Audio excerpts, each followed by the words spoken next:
pleasure with the steps that they walk. I'm the link between bracelets of the good and the bad. I'm the girl from the basics, the alive from the dead.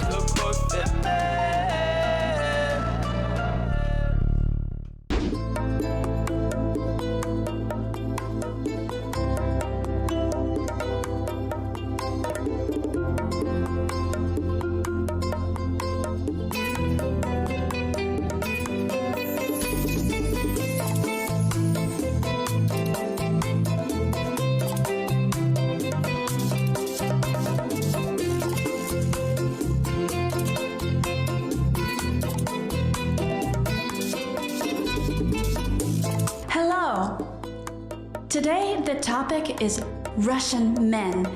And this is Alexander, my dance partner, and a Russian man. Rumor has it that Russian women are extremely beautiful, while Russian men are, ugly. But as Socrates said, beauty is in the eye of the beholder, and in this case, I am the beholder. As a typical Russian man, Alexander will help me with the door and with my coat, which is standard manly behavior here. Thank you, Alexander. Let's get the show on the road.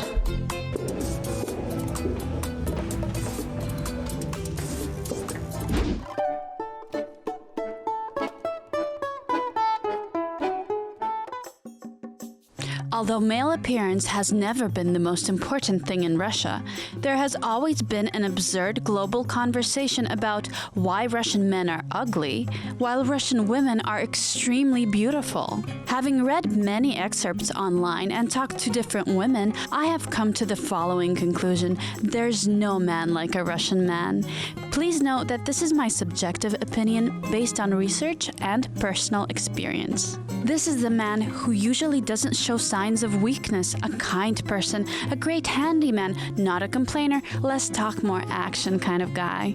As Russia is not the place for no strings attached, if he is ready for a relationship, you will certainly know it.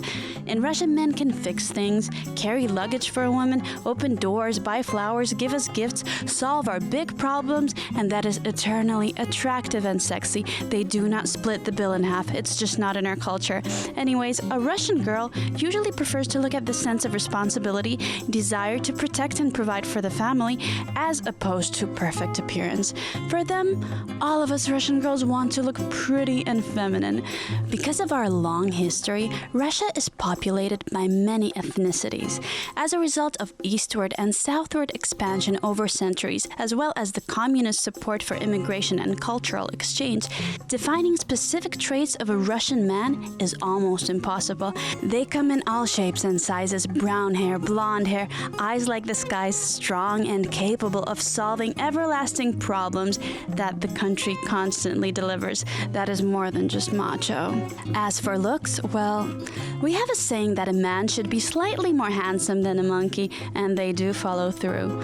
Yes, the beer bellies, the gopnik culture, and years without access to international fashion have made their mark on our strong Russian man. But things are changing. Barber shops are opening and men are spending more time in the gym.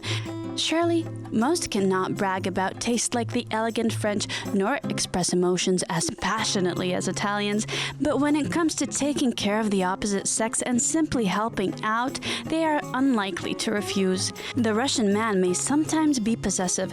As a son of traditional upbringing, he might expect you to do the housework.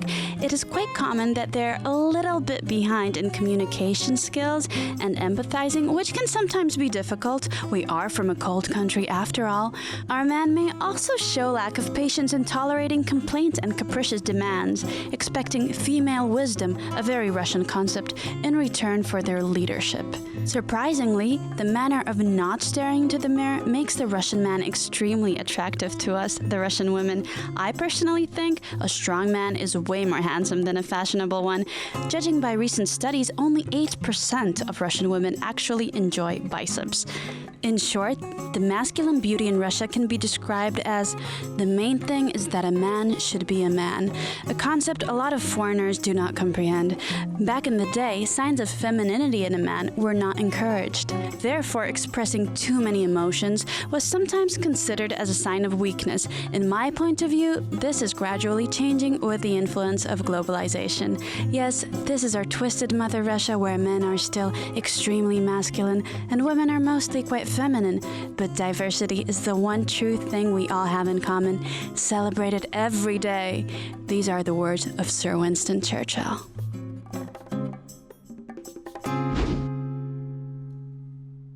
All right, so my name is Anna. I'm from Peru and I've been living in Moscow for around 5 years. Ooh. That is quite difficult because I do think Russian men are quite weird, quite different. I don't understand them, to be honest. I don't think anyone understands them, not even Russian women sometimes. It's, I don't know, the way to communicate. They have, like, as I said before, being direct is quite important. So they tell you ahead what they really are looking for. And that's, for me, it's kind of, like, if they're looking for a serious relationship, they will tell you, even if you just, if you just met on a date. And it's kind of weird because normally in the West, you never talk about those things. You see how things go and then you can discuss it. But here it kind of comes from the beginning and it can be scary. At the same time, if, let's say they tell you like they are not looking for a serious relationship, it kind of looks like a barrier for you. And it's kind of confusing, I would say. There are good things about them. Like, I do like how most of them are more like gentlemen. Like, they will, I was on a date once and this guy will pour tea on my cup, in the teacup, and I thought that was very nice. He will open the door for me, and that kind of feeling is quite nice, and I really like it. Yeah, that's very interesting because they are different in a kind of way, big way, I would say.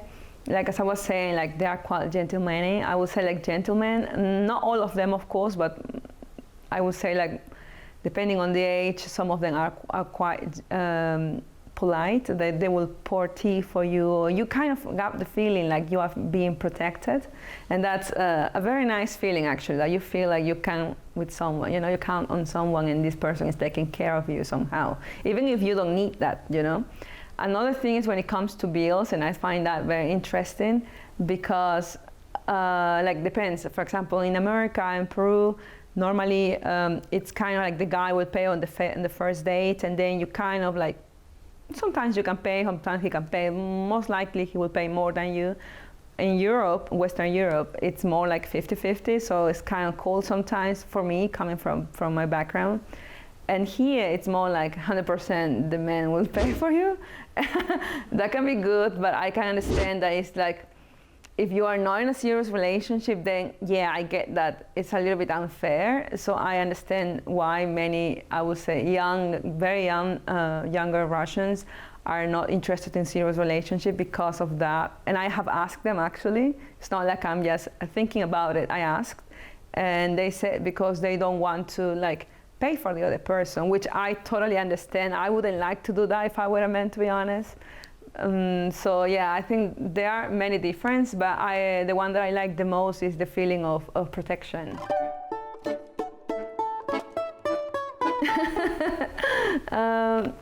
Yeah, actually I have in the past, and I'm still dating people from Russia. I mean, I live here. I reckon myself a Moscovichka, so it only makes sense that I will date someone from Russia. I will say that, yes, I'm quite open to the possibility of dating a Russian man. I think, as I mentioned, like, they can be quite nice, but you have to really look until you find someone who is, a good match.